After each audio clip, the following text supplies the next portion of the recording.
টানা বৃষ্টি আর ঢলে ফেনী ও নোয়াখালীতে বন্যা পরিস্থিতির অবনতি হয়েছে।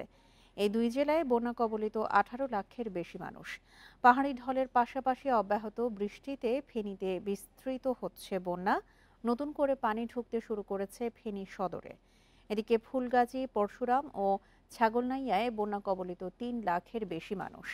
পৌর শহর সহ বন্যা কবলিত 3 উপজেলায় বুধবার থেকে বন্ধ আছে বিদ্যুৎ সংযোগ। উদ্ধারে কাজ করছে সেনাবাহিনী, নৌবাহিনী, কোস্টগার্ড ও বিজিবি। বৃষ্টি অব্যাহত আছে নোয়াখালীতেও। জেলায় 9 উপজেলায় 15 লাখ মানুষ পানিবন্দী। এদিকে কুমিল্লায় গোমতী নদীর পানি বিপদসীমার উপর দিয়ে প্রবাহিত হওয়ায় বেড়িবাঁধের ভেতর সব গ্রাম তলিয়ে গেছে। তলিয়েছে 14 গ্রাম ও নাঙ্গলকোটা উপজেলাও। পানিবন্দী 10 লাখের বেশি মানুষ।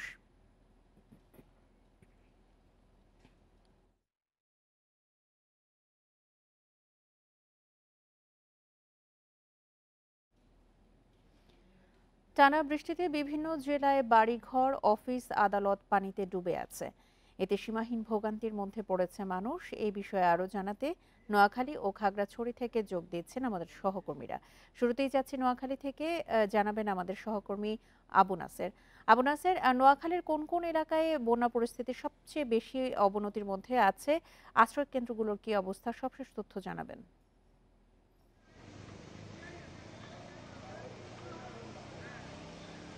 নোয়াখালীর কোন এলাকা বলা খুবই কঠিন, কারণ নোয়াখালীর 9টি উপজেলার মধ্যে প্রত্যেকটি উপজেলাতেই এতদিন জলাবদ্ধতা সমস্যা ছিল, কিন্তু গতকাল থেকে এটি বন্যা পরিস্থিতিতে রূপ নিয়েছে বলে জেলা প্রশাসক জানিয়েছেন। আমি যদি আমার পেছনে একটু দেখাই, এটি হচ্ছে নোয়াখালী জেলা শহরের একেবারে প্রধান সড়ক লাগোয়া জেলা জামে মসজিদ সড়ক। এই সড়কে দেখতেই পাচ্ছেন, এই সড়কের পাশে যেই দোকানপাটগুলো রয়েছে প্রত্যেকটি পানির নিচে তলিয়ে আছে, এবং এই পাশে স্কুল হেলথ ক্লিনিক আছে, এখানেও পানি উঠে গেছে, এবং জেলা জামে মসজিদের ভেতরে পানি প্রবেশ করেছে। জেলা জজ আদালত থেকে শুরু করে সরকারি প্রত্যেকটি দপ্তরে, জেলা প্রশাসকের কার্যালয়, পুলিশ সুপারের কার্যালয়, প্রত্যেকটি দপ্তরের মধ্যে পানি প্রবেশ করে আছে। এবং শুধু তাই নয়, গ্রাম পর্যায়ে প্রতিটি ইউনিয়নে, প্রত্যেকটি গ্রামে বাড়ি ঘর, দোকানপাট থেকে শুরু করে ফসলি জমি, মাছের ঘের সব ভেসে গেছে। সবচাইতে দুর্বিষহ অবস্থা হচ্ছে যে গত এক সপ্তাহ থেকে টানা বৃষ্টির কারণে নোয়াখালীতে যে সৃষ্ট জলাবদ্ধতা ছিল, সেটি জেলা প্রশাসক দেওয়ান মাহবুবুর রহমান স্বয়ং নিশ্চিত করেছেন যে গতকাল থেকে ফেনীর মুহুরী নদী এবং ফেনী নদীর পানি প্রবেশ করায় এটি এখন বন্যার দিকে মোড় নিয়েছে, এবং বন্যা পরিস্থিতির ক্রমেই অবনতি হচ্ছে। এতদিন মানুষের আশা ছিল যে এখানে যে বাঁধগুলো আছে, খালে এবং ড্রেনগুলো যদি পরিষ্কার করে দেয়া যায় তাহলে হয়তো বা পানি নামবে, কিন্তু সেই আশা এখন আর নেই। কারণ এখন ক্রমেই প্রতিনিয়তই বন্যার পানি প্রবেশ করছে ফেনী নদী এবং মুহুরী নদী দিয়ে। পাশাপাশি বৃষ্টিও অব্যাহত আছে। মরার উপরে যেন খাড়ার গা, প্রত্যেকটি বাড়ি ঘর, দোকানপাট ডুবে গেছে, এবং এটি দেখা যাচ্ছে জনস্বাস্থ্য প্রকৌশল অধিদপ্তর, এই অধিদপ্তরের মধ্যে পানি প্রবেশ করেছে, রোডসের সড়ক ভবনে পানি প্রবেশ করেছে, জেলা পুলিশ সুপার কার্যালয়ে পানি প্রবেশ করেছে। দুর্বিষহ অবস্থা এমন গত 50 বছরে স্থানীয় লোকজন দেখেননি বলে তারা জানিয়েছেন। বেশিরভাগ এলাকাতেই রান্না করা যাচ্ছে না, তীব্র খাবার সংকট দেখা দিয়েছে। তবে জেলা প্রশাসনের পক্ষ থেকে জানানো হয়েছে গতকাল থেকে 3 শতাধিক আশ্রয়কেন্দ্র খোলা হয়েছে। পাশাপাশি যে উঁচু বিদ্যালয়গুলো রয়েছে সেগুলোকে আশ্রয়কেন্দ্র হিসেবে ব্যবহার করতে বলা হয়েছে, এবং জেলার সবগুলো শিক্ষা প্রতিষ্ঠান বন্ধ ঘোষণা করা হয়েছে। আজ জেলা প্রশাসকের কার্যালয়ে সকাল 10টায় জরুরি সভা আহ্বান করা হয়েছে দুর্যোগ ব্যবস্থাপনা কমিটির, এবং সেখানে বিস্তারিত আলোচনা করা হবে।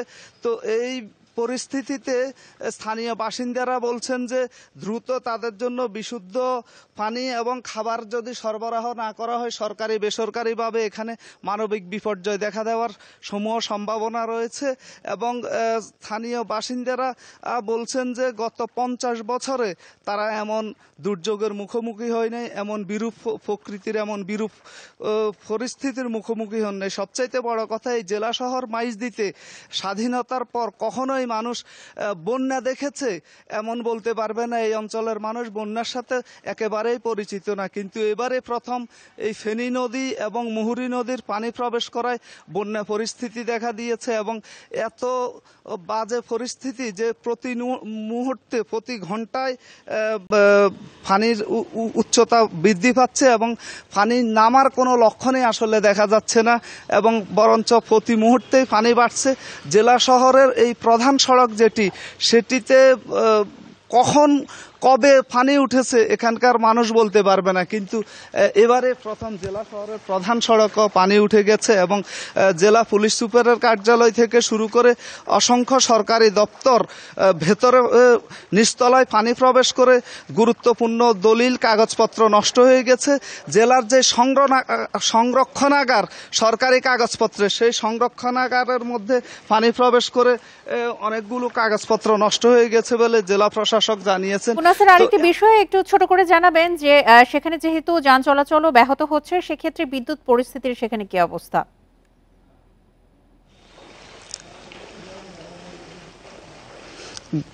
বিদ্যুৎ পরিস্থিতি শহরে মোটামুটি বিদ্যুৎ থাকলেও গ্রাম অঞ্চলে কিন্তু বিদ্যুৎ একেবারেই নেই বলা চলে। এবং সবচাইতে বড় কথা হচ্ছে গ্রামে গতকাল সেনবাগে একজন মানুষ তার বিদ্যুতের চলে যাওয়াতে যে আইপিএস সরাতে গিয়ে ঘরে পানি প্রবেশ করছে, আইপিএস সরাতে গেলে বিদ্যুতায়িত হয়ে মারা গেছেন এবং বিদ্যুৎ স্পর্শ হয়ে মানুষ মারা যাওয়ার সম্ভাবনা বাড়ছে। গতকাল এক যুবকের মৃত্যু হয়েছে।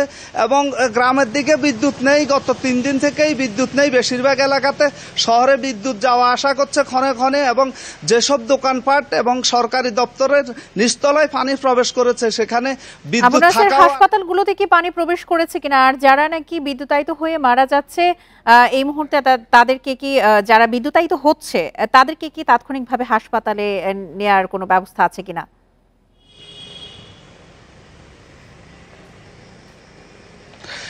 নোয়াখালীর জেলা শহরের 250 শয্যা নোয়াখালী জেনারেল হাসপাতাল, এটিকে এবছরে আসলে সবসময় পানি উঠে এই কারণে উঁচু করা হয়েছিল, কিন্তু এরপরও নোয়াখালী জেনারেল হসপিটালের নিচতলাতে পানি প্রবেশ করেছে এবং হাসপাতালের পুরো ক্যাম্পাস পানিতে একাকার হয়ে আছে। এমন কোনো জায়গা নেই আসলে এই শহরের, এই জেলার, যেখানে পানি প্রবেশ করেনি। এবং অনেক আপনি আমাদের সঙ্গে থাকুন। এবার আমরা একটু খাগড়াছড়িতে যাচ্ছি, সেখান থেকে জানাবেন আমাদের সহকর্মী সমীর মল্লিক। সমীর, খাগড়াছড়ির কি অবস্থা, নিম্নাঞ্চলের সে অবস্থা নিয়ে জানাবেন। আজকে আবহাওয়া পরিস্থিতি কেমন দেখছেন? ভারী বৃষ্টিতে যেসব এলাকা ঝুঁকিপূর্ণ অবস্থায় আছে সেসব এলাকার মানুষ এখন কোথায়? দেখুন, টানা বৃষ্টিতে কিন্তু মানুষ অবরণীয় দুর্ভোগের মধ্যে পড়েছে এবং গতকাল রাত থেকে যে দাহন হচ্ছে, আপনি জানেন গত মঙ্গলবার কিন্তু খাগড়াছড়ি জেলা শহরে হলেও বুধবার কিন্তু সেই জায়গা থেকে পানি নেমেছে, যে কারণে আসলে বন্যা পরিস্থিতির আমরা বলেছিলাম উন্নতি হচ্ছে। কিন্তু গতকাল রাত থেকে, অর্থাৎ বুধবার রাত থেকে যে পরিস্থিতি হয়েছে, আমরা দেখেছি আবার নতুন করে যে এলাকাগুলো মঙ্গলবার প্লাবিত ছিল, বুধবারে সেই এলাকাগুলোতে পানি নেমে গেছে। কিন্তু আজকে বৃহস্পতিবার আমরা দেখেছি আপনার রাত থেকে, বিশেষ করে রাত 3-4টার দিকে থেকে কিন্তু আবার নতুন করে পানি ঢুকতে শুরু করে। মানুষ একদিনের ব্যবধানে আবার পুনরায় কিন্তু খাগড়াছড়ি জেলা সদরে যারা রয়েছে তারা কিন্তু একটা দুর্ভোগের মধ্যে পড়েছে। এবং এই দুর্ভোগ আসলে এটা ভয়াবহ দুর্ভোগ বলতে হবে, কারণ এই যে একদিনের ব্যবধানে আবার কিন্তু নতুন করে মানুষের ঘর বাড়ি কিন্তু ডুবে যাচ্ছে, যে কারণে মানুষ একটা অবর্ণনীয় দুর্ভোগের মধ্যে পড়েছে। অনেকগুলো বাসায় বা অনেকে আমরা সামাজিক যোগাযোগ মাধ্যমে তারা তাদের বিভিন্ন অভিযোগগুলো দিচ্ছে যে আসলে তারা ত্রাণ সহায়তা পাচ্ছে না এবং গতকালকে তাদের পানি নেমে গেছে। রাতের মধ্যে কিন্তু আবার নতুন করে পানি ওঠার কারণে তারা একটা ভয়াবহ পরিস্থিতির মধ্যে পড়েছে। এবং এই বছরে চারটা যে বন্যা হয়েছে সেই বন্যাগুলো সাধারণত ছিল একদিনই, সর্বোচ্চ একদিন পরে কিন্তু পানি নেমে যেত। কিন্তু এবারে যে বন্যাটা হচ্ছে, এটা পানি নেমে যাওয়ার পরে আবার নতুন করে একদিনের ব্যবধানে আবার আজকে থেকে বন্যা শুরু হয়েছে, যে কারণে আসলে মানুষের মধ্যে দুর্ভোগে বাড়ছে। এবং একই সাথে যে সমস্ত এলাকাগুলোতে পানি একেবারেই প্রবেশ করতে শুরু করেছে, খাগড়াছড়ি গঞ্জপাড়া, মুসলিম পাড়া, মেহেদিবাগ, সেই এলাকাগুলোতে কিন্তু 2 দিনের ব্যবধানে কিন্তু আবার নতুন করে বন্যা হচ্ছে, যে কারণে মানুষ ভয়াবহ একটা দুর্ভোগের মধ্যে পড়েছে। সেখানে যে সমস্ত এলাকাগুলোতে পানি প্রবেশ করেছে সেখানে কিন্তু এখন বিদ্যুৎ সংযোগ বিচ্ছিন্ন করে দেওয়া হয়েছে এবং মানুষের যে চলাচল সেটা বিঘ্ন হচ্ছে। এবং অনেকগুলো পরিবার থেকে অভিযোগ করা হচ্ছে আসলে গত মঙ্গলবার যে বন্যা ছিল সেই বন্যাতে তারা সঠিকভাবে যে পরিমাণ ত্রাণ সহায়তা পাওয়ার কথা ছিল সেটি সরকারিভাবে পায়নি। তবে আমরা দেখেছি বিভিন্ন রাজনৈতিক সংগঠনগুলো বিশেষ করে বিএনপির পক্ষ থেকে গতকাল রাত। সমীর, আরেকটি বিষয় একটু জানাবেন, সাজেকে প্রায় 200-র মতো পর্যটক আটকা পড়েছিল, তাদের এখন কি অবস্থায় আছেন তারা? আর আরেকটি বিষয় জানাবেন, যেহেতু যান চলাচল পরিস্থিতিও ব্যাহত হচ্ছে, সেখানে হাসপাতালগুলোতে কি অবস্থা, মানুষ ঠিকমতো হাসপাতালে যেতে পারছেন কিনা, বিদ্যুৎ সংযোগও যেহেতু আপনি বলছিলেন যে এখন পর্যন্ত নিরবচ্ছিন্ন বিদ্যুৎ সংযোগ পাচ্ছেন না তারা। দেখুন, খাগড়াছড়ি জেলা সদরের পরে যে এলাকাটা সবচেয়ে বেশি ক্ষতিগ্রস্ত হচ্ছে সেটি খাগড়াছড়ির দিঘিনালা আমরা দেখেছি যে আপনার দিঘিনালা থেকে হাজির যাওয়ার যে সড়কটি রয়েছে সেখানে 3টি জায়গায় পানি ওঠার কারণে পর্যটকরা আটকা পড়েছে, প্রায় 250-র মতো পর্যটক, এবং তাদের আজকে ফিরে আসার কথা ছিল, কিন্তু বন্যা পরিস্থিতির অবনতি হওয়ার কারণে তাদের আজকে আসলে ফিরে আসার কোনো সুযোগ নেই, অর্থাৎ তাদের 2 দিন ধরে সাজেকে তারা আটকা রয়েছে। এবং দিঘিনালার বন্যা পরিস্থিতি যদি আমি আপনাকে বলি, খাগড়াছড়ি সবচেয়ে বেশি প্লাবিত হয় মেরুং ইউনিয়নটা, সেখানে প্রায় 30টি গ্রাম ইতিমধ্যে কিন্তু প্লাবিত হয়েছে এবং প্রত্যেকটা গ্রামে ইতিমধ্যে পানি ঢুকে গেছে, এবং মেরুং বাজার সেটি এখন পানির নিচে রয়েছে, এবং মেরুং বাজারে পানি উঠে যাওয়ার কারণে রাঙামাটির লংগদুর সাথে খাগড়াছড়ির যে সড়ক যোগাযোগ সেটা বন্ধ রয়েছে। এবং আরেকটি ইউনিয়ন রয়েছে দিঘিনালার কবাখালী ইউনিয়ন, সেই ইউনিয়নটির প্রায় 5 থেকে 10টি গ্রাম কিন্তু এখনো পর্যন্ত বন্যা পরিস্থিতিতে অবনতি হওয়ার কারণে নতুন করে সেগুলো প্লাবিত হয়েছে। অর্থাৎ বলা যায় যে খাগড়াছড়ি জেলা সদর এবং দিঘিনালা উপজেলা, এই 2টি উপজেলা কিন্তু এখন ভয়াবহ বন্যা পরিস্থিতির কবলে পড়েছে, এবং তারা 2 দিনের ব্যবধানে নতুন করে আবার 2 দফায় বন্যার শিকার হয়েছে। নোয়াখালী এবং খাগড়াছড়ি থেকে বন্যা পরিস্থিতি নিয়ে সবশেষ তথ্য জানাচ্ছিলেন আমাদের সহকর্মীরা। ভারী বৃষ্টি ও ভারত থেকে আসা ঢলে ব্রাহ্মণবাড়িয়ার আখাউড়ায় পানিবন্দী হয়ে পড়েছে 5 শতাধিক পরিবার। তীব্র পানির তোড়ে একটি অস্থায়ী সেতু ভেঙে আখাউড়া আগরতলা সড়কে যান চলাচল বন্ধ হয়ে গেছে, প্লাবিত হয়েছে স্থলবন্দর, ফসলের জমি ডুবেছে, ভেসে গেছে পুকুরের মাছ। বুধবার রাত থেকেই বৃষ্টি, এর সঙ্গে যোগ হয়েছে ভারতের ত্রিপুরা থেকে নেমে আসা তীব্র ঢলের পানি। আখাউড়া আগরতলা সড়কের জাজিরা খালে বেইলি সেতু তলিয়ে যাওয়ায় বন্ধ যান চলাচল। পানিবন্দী হয়ে পড়েছে মোগরা, মণিয়ন্থ ও আখাউড়া দক্ষিণ ইউনিয়নের 5 শতাধিক পরিবার। পানি আমাদের বাড়ি ঘর তলায় গেছে গা। হ্যাঁ, আমরা গতকাল রাত্রি থেকে আমি আমার ছেলে মেয়ে নিয়ে আবদুল্লাহপুর স্কুলে অবস্থান করছি। আমরা বাড়িঘর ফেরাইয়া স্কুল আয়া করছি, বাড়িঘরের মাল টাল কোনো কিছু আনতে পারিনি। উজানের ঢলে উপজেলার 3টি বাঁধ ভেঙেছে, স্থানীয়দের উদ্যোগে মেরামতের চেষ্টায় শেষ রক্ষা হয়নি। ক্ষতিগ্রস্ত এসব বাঁধ ঘুরে দেখে প্রয়োজনীয় ব্যবস্থা নেয়ার কথা জানিয়েছেন পানি উন্নয়ন বোর্ডের কর্মকর্তারা। পানি উন্নয়ন বোর্ডের সাথে কথা বলেছি, পানি উন্নয়ন বোর্ডের যারা এসি আছে তারা এসছেন এবং 3টা জায়গায় যেখানে বাঁধ ভেঙে গেছে সেগুলো অলরেডি পরিদর্শন করে গেছেন। আর আমাদের 5টি ইউনিয়নের মধ্যে 3টি ইউনিয়ন বেশি ক্ষতিগ্রস্ত হয়েছে, তার মধ্যে মোগরা, মণিয়ন্দ, আখাউড়া দক্ষিণ উল্লেখযোগ্য। উজানের ঢলে আখাউড়ায় 3000 একরের বেশি ফসলি জমি তলিয়ে গেছে, ভেসে গেছে পুকুরের মাছ। Independent news. ভারতের সাথে পানি চুক্তির ন্যায্য হিস্সার দাবিতে এবং ডুম্বুর গেট খুলে দিয়ে বাংলাদেশকে প্লাবিত করার প্রতিবাদে মশাল মিছিল করেছে জাহাঙ্গীরনগর বিশ্ববিদ্যালয়ের শিক্ষার্থীরা। বুধবার সন্ধ্যায় বিশ্ববিদ্যালয়ের মুরাদ চত্বর থেকে মশাল মিছিলটি বের হয়ে বিভিন্ন সড়ক ঘুরে বটতলায় গিয়ে শেষ হয়। এ সময় শিক্ষার্থীরা অভিযোগ করেন, কোনো ধরনের পূর্ব নোটিশ ছাড়াই ভারত ডুম্বুর গেট খুলে দিয়েছে। এতে দেশের বিভিন্ন জেলায় আকস্মিক বন্যায় লাখ লাখ মানুষ পানিবন্দী হয়ে পড়েছে। শিক্ষার্থীরা ভারতীয় আগ্রাসন বন্ধে সরকারের হস্তক্ষেপ কামনা করেন। বাংলাদেশের নাগরিকরা ভারতীয় আগ্রাসনের জন্য কি বিপুল পরিমাণ জুলুমের শিকার হচ্ছে। আমরা দেখেছি গতকালকে কোনো ধরনের নোটিশ ছাড়া ডুম্বুর বাঁধটি খুলে দেওয়া হয়েছে। আমাদের কুমিল্লা, ফেনী সহ পুরো ওই অঞ্চলটি বন্যায় প্লাবিত হয়ে গেছে। তিস্তার যে ন্যায্য হিস্সা সেটা আমরা আসলে চাই, এবং আন্তর্জাতিক যতগুলো নদী আছে ভারতের সাথে আমাদের বাংলাদেশের, সেই নদীগুলোর যে পানির ন্যায্য হিস্সা সেটা আমরা আসলে চাই। ভারতের সঙ্গে তিস্তা চুক্তি এগিয়ে নিতে আন্তর্জাতিক মহলে তুলে ধরা হবে বলে জানান পানি সম্পদ উপদেষ্টা সৈয়দা রিজওয়ানা হাসান। অধিকারের কথা বলতে বাংলাদেশ পিছপা হবে না বলেও জানান তিনি। বুধবার দুপুরে সচিবালয়ে বিশ্বব্যাংকের প্রতিনিধিদের সঙ্গে বৈঠক শেষে সাংবাদিকদের প্রশ্নের জবাবে তিনি এসব কথা বলেন। বাংলাদেশ ভারত সুসম্পর্ক থাকলেও তিস্তার ন্যায্য হিস্সা আদায় হয়নি। এ সমস্যা সমাধানে কাজ করবে অন্তর্বর্তী সরকার। তিস্তা সহ অভিন্ন নদী নিয়ে ভারতের সঙ্গে আলোচনা হবে বলে জানান পানি সম্পদ উপদেষ্টা। বলেন, বন্ধুত্বপূর্ণ সম্পর্ক টিকিয়ে রেখেই মানুষের অধিকার আদায়ের চেষ্টা করা হবে। বাংলাদেশের নদীর নির্ভর জনগোষ্ঠী যাতে তাদের ন্যায্য অধিকারটুকুন দাবিগুলো উত্থাপন করতে পারে সেই ব্যবস্থা আমরা নিশ্চয়ই নেব, এবং আন্তর্জাতিক যে নর্মসগুলো আছে, আইনগুলো আছে, এগুলো আমরা তুলে ধরব। বাংলাদেশের মানুষকে আশা হারালে চলবে না। এ সময় তিনি আরও বলেন, কোনো ইটভাটার লাইসেন্স না দেওয়ার সিদ্ধান্ত হয়েছে, অবৈধগুলো বন্ধ করে দেওয়া হবে। নতুন ইটভাটার লাইসেন্স দেব না। যেগুলো তারপরের কাজ হবে, যেগুলো অবৈধ সেগুলোর ব্যাপারে ব্যবস্থা নেওয়া। তারপরের কাজ হচ্ছে যে সরকারের কি পরিমাণ ইট লাগে, এটার বিকল্প কি হতে পারে ওইটা বের করা, এবং তারপরে বাকি ইটভাটাগুলোকেও ফেজ আউট করা। আগামী মাস থেকে পলিথিনের বিরুদ্ধেও অভিযান শুরু হবে বলে জানান উপদেষ্টা। যেমন মানুষকে আমাদের দেখাতে হবে যে দূষণকারী কয়েকজন শাস্তি পাচ্ছে। Hasif Mahmud Shah, independent news, Dhaka. প্রায় এক দশক পর বিএনপির সঙ্গে চীনা রাষ্ট্রদূতের বৈঠক। বুধবার দুপুরে গুলশান অফিসে দলটির কেন্দ্রীয় নেতাদের সঙ্গে চলমান রাজনৈতিক পরিস্থিতি নিয়ে আলোচনায় বসেন ইয়াও ওয়েন। পরে বিএনপি মহাসচিব জানান, চীনের সঙ্গে আলোচনা খুবই জরুরি ছিল, এতে দুপক্ষের সম্পর্ক আরও গভীর হবে। ছাত্র জনতার অভ্যুত্থানে শেখ হাসিনা সরকারের পতনের পর প্রথম বিএনপির সঙ্গে চীনা রাষ্ট্রদূতের বৈঠক। এতে মহাসচিব মির্জা ফখরুল ইসলাম আলমগীর সহ যোগ দেন দলটির জ্যেষ্ঠ নেতারা। পরে সংবাদ সম্মেলনে বিএনপি মহাসচিব জানান, আলোচনা হয়েছে সৌহার্দ্যপূর্ণ পরিবেশে।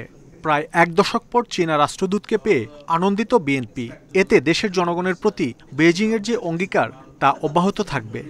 চীনের রাষ্ট্রদূতের এই বাংলা অফিস কার্যালয়ে আসাটাকে আমরা অ্যাপ্রিসিয়েট করছি। আমরাও বিশ্বাস করি যে আমাদের সঙ্গে চীনের সম্পর্ক আরও গভীর হবে এবং মিউচুয়াল ট্রাস্টের পারস্পরিক যে বিশ্বাস, আস্থা, তার উপর ভিত্তি করে আমাদের সম্পর্ক ভবিষ্যতে আরও এগিয়ে যাবে। চীন যেভাবে অর্থনৈতিক সহযোগিতা করছেন সেটার জন্য আমরা তাদেরকে আন্তরিকভাবে ধন্যবাদ এবং কৃতজ্ঞতা জানিয়েছি। আর চীনা রাষ্ট্রদূত জানান, বিএনপির সঙ্গে কথা হয়েছে রাজনৈতিক পরিস্থিতি নিয়ে।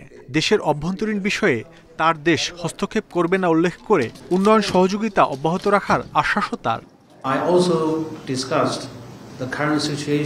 বর্তমান রাজনৈতিক পরিস্থিতি নিয়ে কথা হয়েছে বিএনপির সাথে। চীন বাংলাদেশের আভ্যন্তরীণ বিষয়ে কোনো হস্তক্ষেপ করবে না, পাশাপাশি চীন বাংলাদেশের সব ধরনের সহযোগিতা অব্যাহত রাখবে। এছাড়া অন্তর্বর্তী সরকারের প্রতি বেইজিংয়ের সমর্থনের কথা আবারও তুলে ধরে তার প্রত্যাশা, শিগগিরই স্থিতিশীল হবে বাংলাদেশের পরিস্থিতি। মাহমুদ শরীফ, ইন্ডিপেন্ডেন্ট নিউজ, ঢাকা। দেশ থেকে পাচার হওয়া বিপুল পরিমাণ অর্থ ফেরত আনতে ব্রিটেনের কাছে সহযোগিতা চেয়েছেন অন্তর্বর্তী সরকারের প্রধান প্রফেসর ডক্টর মোহাম্মদ ইউনূস। বুধবার বিকেলে ফরেন সার্ভিস একাডেমিতে ব্রিটিশ হাইকমিশনারের সাথে সাক্ষাতে এই আহ্বান জানান প্রধান উপদেষ্টা। পরে বৈঠকের বিষয়ে প্রধান উপদেষ্টার প্রেস সচিব শফিকুল আলম জানান, বাংলাদেশকে নতুন করে গড়ে তুলতে অনেক অর্থ দরকার, এজন্য ব্রিটেন ও জাপানের কাছে সহযোগিতা চাওয়া হয়েছে। রোহিঙ্গাদের শিক্ষা ও মৌলিক অধিকার নিয়ে আলোচনা হয়েছে। এ সময় রাষ্ট্রদূতরা সার্বিক সহযোগিতার আশ্বাস দিয়েছেন। সম্প্রতি ছাত্র আন্দোলনকে ঘিরে নিহতের ঘটনায় শিগগিরই কমিশন গঠন করা হবে বলেও রাষ্ট্রদূতদের আশ্বস্ত করেছেন প্রধান উপদেষ্টা। এদিকে ডক্টর ইউনূসের নেতৃত্বে বাংলাদেশ আগামীতে আরও এগিয়ে যাবে আশাবাদ ব্যক্ত করেন রাষ্ট্রদূতরা।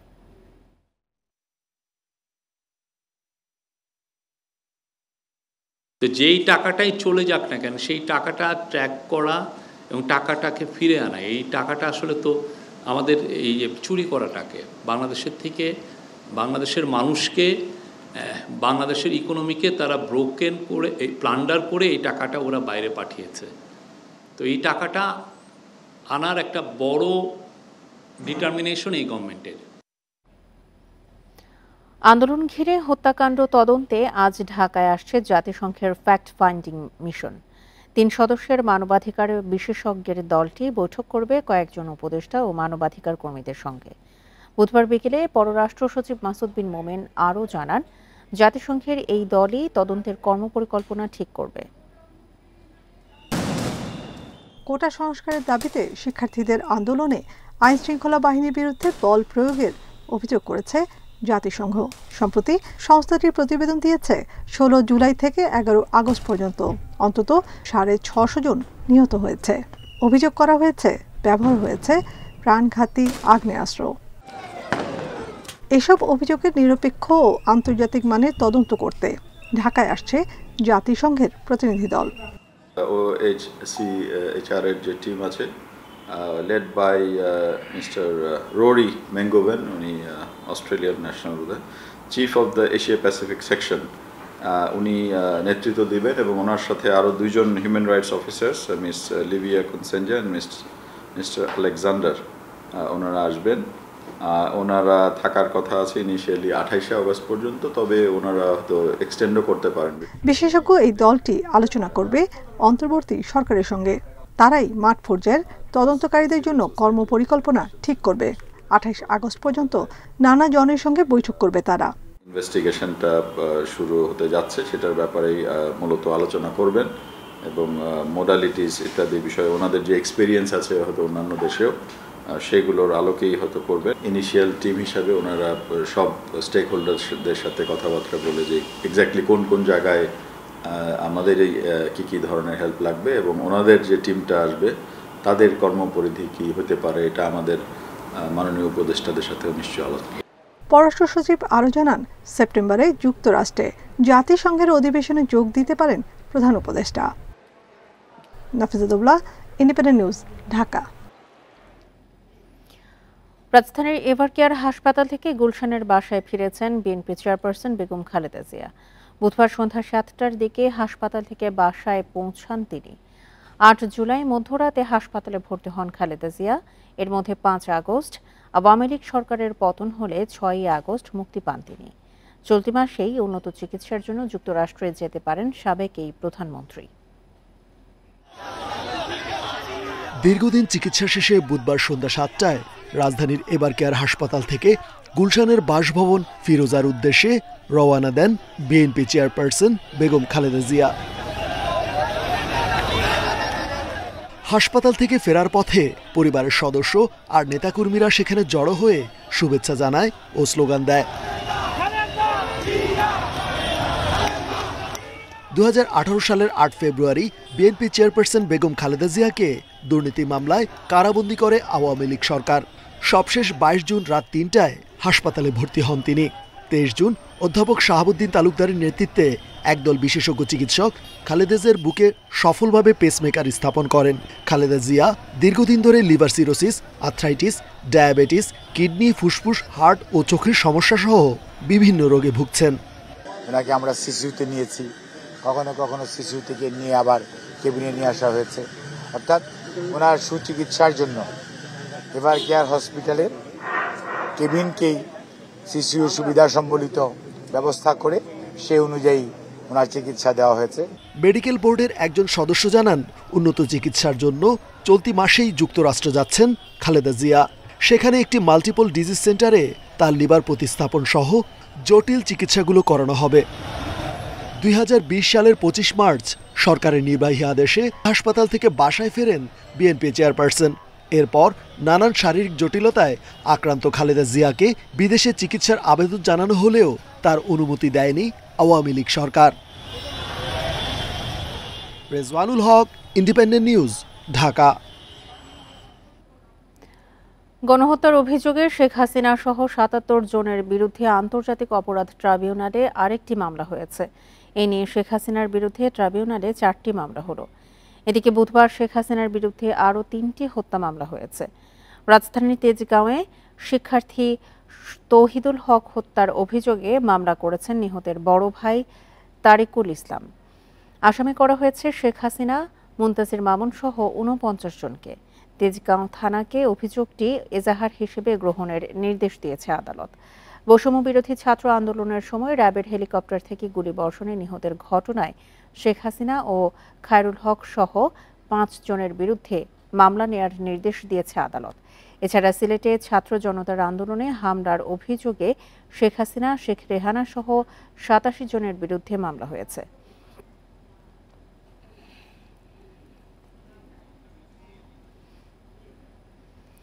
আওয়ামী লীগ আমলের মন্ত্রী, এমপি, উপদেষ্টা ও চুক্তিভিত্তিক নিয়োগপ্রাপ্তদের লাল পাসপোর্ট বাতিল করবে অন্তর্বর্তী সরকার।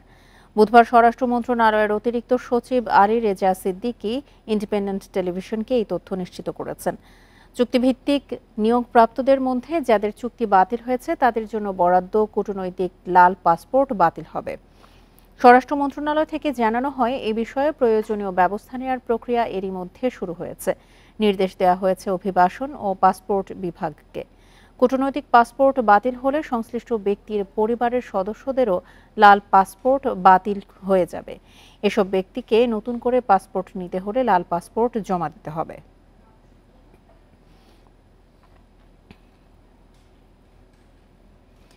ছাত্র জনতার গণ অভ্যুত্থানের পরের 2 রাত চরম নির্যাতন চালানো হয় মাইকেল চাকমার ওপর। আয়নাঘর থেকে বের করে আনা হয় 7 আগস্ট গভীর রাতে। হাত চোখ বেঁধে ঢাকা চট্টগ্রাম মহাসড়কের মিরেরসরাই এলাকায় ফেলে দেওয়া হয় মাইকেলকে। মুক্তির আগের 4 ঘন্টা সময়ে চরম মৃত্যু আতঙ্কে কেটেছিল মাইকেল চাকমার। আয়নাঘরের নির্মমতা কেড়ে নিয়েছে তার চোখের স্বাভাবিক দৃষ্টিশক্তি। এখন চশমা ছাড়া ঝাপসা তার চারপাশ। মাইকেল জানান, 5 আগস্ট গণবিদ্রোহের কোনো খবর তার জানা ছিল না। 7 আগস্ট গভীর রাতে তার হাত পা বেঁধে আয়নাঘর থেকে বের করা হয়। যখন আমার ঘুম ধরে তখন আমার দরজায় বাড়ি মারতো তারা। বাইরে মানে অনেক উচ্চস্বরে কথা বলতো, হাঁটাহাঁটি করতো, একদম নানা রকম শব্দ করতো। মাথার উপরে, ছাদের উপরে লাঠি অথবা লোহার রড দিয়ে তারা একদম টুং টুং করে শব্দ করতো। এভাবে 6 তারিখ আর 7 তারিখের মাঝে যে রাতটা, ওই রাতেও একদম 1টা-1:30 পর্যন্ত আনুমানিক তারা আমাকে এই কষ্টটা দিয়েছে।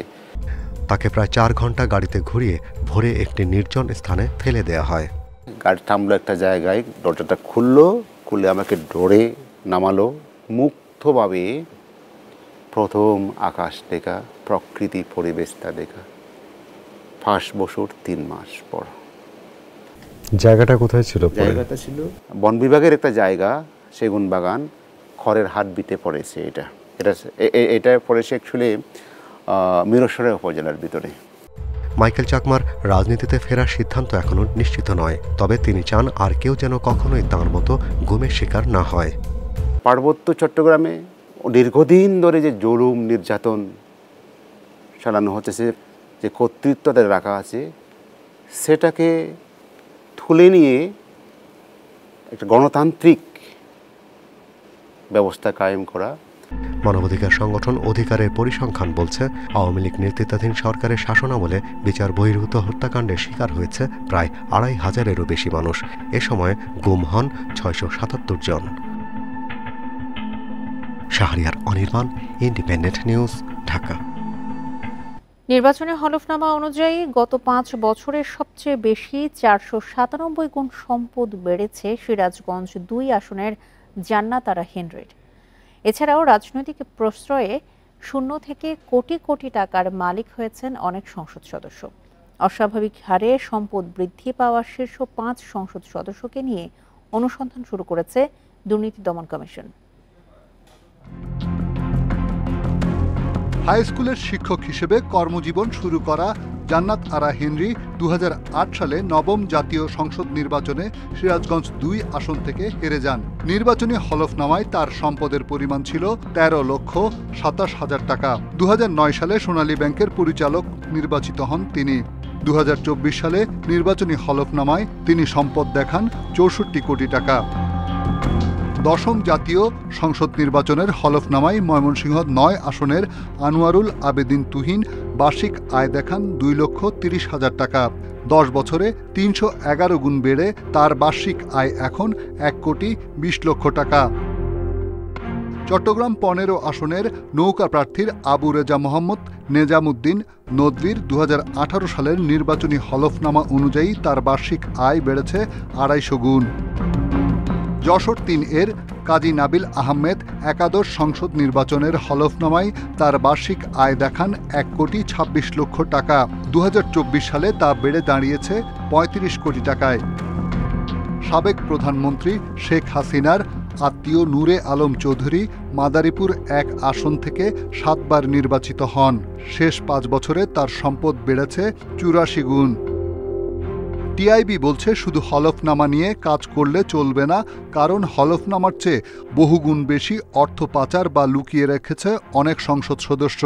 দুদকে যখন একজন ব্যক্তি কমিশনার হিসাবে, চেয়ারম্যান হিসেবে নিযুক্ত হন, তখন তার কাছে এমন একটা জায়গায় তিনি চলে গেছেন, তার কাছে কিন্তু তার পক্ষে আর কিছু রাষ্ট্রের কাছ থেকে বা কারো সরকারের কাছ থেকে পাওয়ার কিছু অবস্থা থাকে না। কাজে তিনি কেন তার হাতে অর্পিত ক্ষমতাটাকে যথাযথভাবে ব্যবহার করতে সৎসাহস দেখাতে পারবেন না। নির্বাচনের সময় হলফনামা ধরে সংসদ সদস্যদের বিরুদ্ধে অভিযোগের ঝড় উঠলেও কোনো ব্যবস্থা নেয়নি দুদক। এবার প্রভাবমুক্ত থেকে দুদককে কার্যকর ব্যবস্থা নেয়ার পরামর্শ টিআইবির। রিশাদ হুদা, ইন্ডিপেন্ডেন্ট নিউজ, ঢাকা। প্রয়াত চেয়ারম্যান এরশাদের মামলার ভয় দেখিয়ে জাতীয় পার্টিকে স্বাধীনভাবে রাজনীতি করতে দেয়া হয়নি। জিএম কাদেরের অভিযোগ, নানা প্রলোভনে জাতীয় পার্টিকে দুই ভাগ করে দিয়েছে আওয়ামী লীগ। ইন্ডিপেন্ডেন্ট টেলিভিশনকে তিনি আরও বলেন, জাতীয় পার্টি বাধ্য হয়ে শেখ হাসিনার সরকারে অংশ নিয়েছে। 2014 সালের 5 জানুয়ারি অনুষ্ঠিত হয় 10ম সংসদ নির্বাচন। তাতে অংশ নেয়নি বিএনপি। জাতীয় পার্টিও রাজি ছিল না। তখন এরশাদকে নিয়ে শুরু হয় টানা হ্যাচড়া। পরে নির্বাচনে অংশ নিয়ে বিরোধী দল হয় জাতীয় পার্টি। মন্ত্রিসভাতেও স্থান পায় দলটির কয়েকজন, যে কারণে গৃহপালিত বিরোধী দল হিসেবে সমালোচনা করা হয়। এরপর 2018 সালের 11 সংসদ নির্বাচনেও 22টি আসন পায় জাতীয় পার্টি। স্পষ্টভাবে কিন্তু বিগত নির্বাচনগুলোর একটিও দায় নিতে রাজি নন জিএম কাদের। তার অভিযোগ, নির্বাচনে অংশ নিতে নানাভাবে বাধ্য করা হয়েছে জাতীয় পার্টিকে। 14তে আমরা নির্বাচন বর্জন করেছি। জাতীয় পার্টির 90% 300 আসনের মধ্যে 270 আসন আমরা উইথড্র করেছি। আমি নির্বাচন বর্জন করেছি, আমাদের লোকজন নির্বাচন বর্জন করেছি। আমাদেরকে আশরাফ সাহেবের যে ভয় দেখিয়ে, তার মামলার ভয় দেখিয়ে, সেই মামলার ভয় দেখিয়ে খুনের আসামি করে তাকে ভয় দেখিয়ে তাকে নির্বাচনে নেওয়া হয়েছে। এগুলো সুযোগ নেওয়া হয়েছে আমাদের বিভিন্নভাবে, তাদের ম্যানিপুলেশন করা হয়েছে। এটাকে বলা হয় মানে ফাউল প্লে আর কি। তিনি মন্তব্য করেন, এভাবে জনবিচ্ছিন্ন করা হয়েছে জাতীয় পার্টিকে। দলের মধ্যে বিভেদ তৈরি করেছেন শেখ হাসিনা। আমাদের দলে ভাঙন সৃষ্টি করা হয়েছিল, যেভাবে প্রেশার সৃষ্টি করা হয়েছে, এবং যেখানে যে ভয়াবহ একটা পরিস্থিতি সৃষ্টি করা হয়েছিল আওয়ামী লীগের আমল থেকে, যে তাদের বিরুদ্ধে আচরণ করলে যে কি দশা হতে পারে সেটা সবাই জানতো। দলটা দুভাগ করেছে শেখ হাসিনা। অতীতে সব ভুল শুধরে সুস্থ ধারার রাজনীতিতে ফেরার প্রতিশ্রুতি দিয়েছেন জাতীয় পার্টির chairman. Mahmudul Hasan, independent news, Dhaka. আলোচিত সমালোচিত এসালম গ্রুপের 12টি প্রতিষ্ঠানের কর ফাঁকির তদন্তে নেমেছে কাস্টমস, এক্সাইজ ও ভ্যাট কমিশনারেট। এতদিন নানা বাধার কারণে এসালম গ্রুপের 2টি প্রতিষ্ঠানের জরিমানা সহ প্রায় 7,000 কোটি টাকার কর আদায় করতে পারছিল না সংশ্লিষ্ট কর্তৃপক্ষ। পরিবর্তিত পরিস্থিতিতে অন্যান্য প্রতিষ্ঠানেরও কর ফাঁকির তদন্তে নেমেছে কর্তৃপক্ষ। 2019-20 থেকে 2021-22 অর্থবছর পর্যন্ত এসালম ভেজিটেবল অয়েল ও এসালম সুপার এডিবল অয়েল কর ফাঁকি দিয়েছে 3,539 কোটি টাকা। এছাড়া চেমন ইস্পাত ফাঁকি দেয় 140 কোটি টাকার ভ্যাট। পরে জরিমানা সহ প্রায় 7,000 কোটি টাকা পরিশোধে গড়িমসি করে। বর্তমানে গ্রুপের 12 প্রতিষ্ঠানের অনিয়ম ও ভ্যাট ফাঁকির তদন্তে কমিটি গঠন করেছে কাস্টমস, এক্সাইজ ও ভ্যাট কমিশনারেট। এই কমিটি 1 মাসের মধ্যেই প্রতিবেদন দেবে। এসালমের এসব তদন্তের জন্য যে জিনিসটা আমাদের প্রয়োজন, ব্যাংকের থেকে ইনফরমেশন টানতে হয়। তো আমরা দীর্ঘদিন ব্যাংকের সাথে চিঠিপত্র যোগাযোগ করার চেষ্টা করেছি, কিন্তু ব্যাংক থেকে আমরা সহযোগিতা পেতাম না। আয়কর বিভাগ থেকে তথ্য নিয়ে আমরা মামলাগুলো করেছি। এছাড়া ব্যাংক ঋণের সুবিধা সহ নানা কারণে তৈরি করা নাম সর্বস্ব প্রতিষ্ঠানগুলোরও তদন্ত করছে কাস্টমস কর্তৃপক্ষ। প্রায় 12টা প্রতিষ্ঠানের তদন্ত চলছে, যেগুলো কিছু অস্তিত্ব আছে, যেগুলো আমাদের তারা নিয়মিত ভ্যাট দেয় এবং অধিকাংশ কোনো রকম অ্যাক্টিভিটি নাই। এগুলো তৈরি করাই হয়েছে মূলত ট্যাক্স ফাঁকি দেওয়ার জন্য, এবং এটা ব্যাপক পরিমাণে, বিপুল পরিমাণে বেনামে ব্যাংক লোন নেওয়ার জন্য। এরই মধ্যে এসালম ও তার পরিবারের ব্যাংক হিসাব তলব করা হয়েছে। Independent news. ঋণের নামে গ্রাহকের 11 কোটি 30 লাখ টাকা হাতিয়ে নেওয়ার অভিযোগ উঠেছে মোবারক হোসেন নামে এক ব্যক্তির বিরুদ্ধে। সে টাকা ফেরতের দাবিতে রাতভর new standard finance and commerce নামের প্রতিষ্ঠানটি ঘিরে রাখেন ভুক্তভোগীরা। এক পর্যায়ে প্রতারণার দায় স্বীকার করেন প্রতিষ্ঠানটির কর্মকর্তারা। রাজধানীর বনানী প্রায় 2 বছর আগে ভবনের ৫ম তলায় new standard finance and commerce নামে সমবায় প্রতিষ্ঠান খোলেন মোবারক হোসেন। ঋণ নিতে শুরুতেই ১২০০ টাকায় হতে হয় সদস্য। এরপর যত টাকা ঋণ তার বিপরীতে আগাম নেওয়া হয় ১০% টাকা। তবে বেঁধে দেওয়ার সময় টাকা চাইতে গিয়ে পড়তে হয়েছে নির্যাতনের মুখে। ওনায় নাকি মালিক ওই রুমের মধ্যে আটকে নিয়ে আমাদেরকে মারামারি করে মারছে, এবং এটার প্রথম উদ্যোক্তা মায়ের প্রথম উদ্যোক্তা হলো আস্থা। এই টাকাগুলো সবাইরে রিটার্ন দিতে হবে, এটা একটাই দাবি, সবার টাকা ব্যাক দিতে হবে। ভুক্তভোগীরা বলছেন যে আমানত ছাড়া বড় ঋণের আশায় সদস্য হয়েছেন তারা। কমিশন নিয়ে স্বজনদেরও প্রতিষ্ঠানটির সদস্য করিয়েছেন অনেকে। আমার নিজের চাচা শ্বশুর, আমার ফুফাতো বোন, এদের যাতে যাতে ছোটোখাটো লোনের দরকার, এখানে দেখতেছি কোনো মর্গেজ লাগতেছে না, বলতেছে মর্গেজবিহীন। তো আমি বাসায় যে বলছি, তারা আগ্রহ প্রকাশ করছে, তারা আসছে। ব্যাংকের থেকে নিতে পারতাম, কিন্তু ব্যাংকে তো আমার এত অল্প বয়সে অথবা এত অনেক ডকুমেন্টস চাই, কিন্তু আমি তো এটা দিতে পারতাছি না। আমি তো এখন একজন উদ্যোক্তা হিসাবে ব্যবসা করি। অফিসে যারা ছিলেন তারা বলছেন এখানে শুধুই চাকরি করেন তারা। পাশাপাশি করছেন গত কয়েক মাসে প্রায় 2 কোটি টাকা ঋণ দেওয়ার দাবি। তবে এ দাবির পক্ষে কোনো প্রমাণ দেখাতে পারেননি তারা। প্রতিষ্ঠানের লিগ্যালিটি আছে, আমি পেপারস যত দেখছি, কিন্তু যে কর্মপদ্ধতি সেগুলো লিগ্যাল ছিল না, কর্মপদ্ধতিগুলো লিগ্যাল ছিল না। এই সম্পর্কে আমি এমডি সাহেবকে বলছি, ওরালি বলছি। ক্লায়েন্টের রেফারেন্সেই আসা হয়েছে, মানে ক্লায়েন্ট দিয়েও আমি আসছি, আমার কিছু ক্লায়েন্টও ছিল। প্রথম অবস্থায় এরকম এতটাই ছিল না, মানে 2, 4 জন, 5 জন, 10 জন এরকম ক্লায়েন্ট থাকতো। এরপরে হচ্ছে আমাদের জিএম স্যার, উনি আসছেন, উনি আসার পরে ব্রাঞ্চ এস্টাবলিশ করা হয়েছে। পুরানা পল্টন সহ রাজধানীতে তাদের শাখা 7টি আর সারা দেশে 13টি। শুধু বনানী শাখায় গ্রাহক প্রায় 2000। এর মালিক মোবারক হোসেনের বিরুদ্ধে আছে এমন আরও 15টি ভুয়া সমিতি খুলে প্রতারণার অভিযোগ। আল আমিন হোসেন, ইন্ডিপেন্ডেন্ট নিউজ, ঢাকা। সম্প্রতি বাড়তি বিদ্যুৎ বিলের অভিযোগ বেড়েছে গ্রাহকদের। তারা বিদ্যুৎ বিতরণকারী প্রতিষ্ঠানে এর সুবিচার পাচ্ছেন না। যদিও প্রতিষ্ঠানগুলো অযৌক্তিক বিলের অভিযোগ নাকচ করে বলছে, গরমে বিদ্যুতের ব্যবহারের সঙ্গে খরচও বাড়ে। বিশেষজ্ঞদের মতে মন্ত্রণালয়কে গ্রাহকের অভিযোগ পর্যবেক্ষণে বিশেষ কমিটি গঠনের পাশাপাশি বিইআরসিকে সক্রিয় করতে হবে। রাজধানীতে বিদ্যুৎ বিতরণ করে Dhaka power distribution company DPDC ও Dhaka electric supply company DESCO. Bill আদায় হয় প্রিপেইড ও পোস্টপেইড 2 ধরনের মিটারে। খিলগাঁওয়ের এক বাসিন্দার মে মাসে বিল আসে 2006 টাকা, পরের মাসে 5391 টাকা।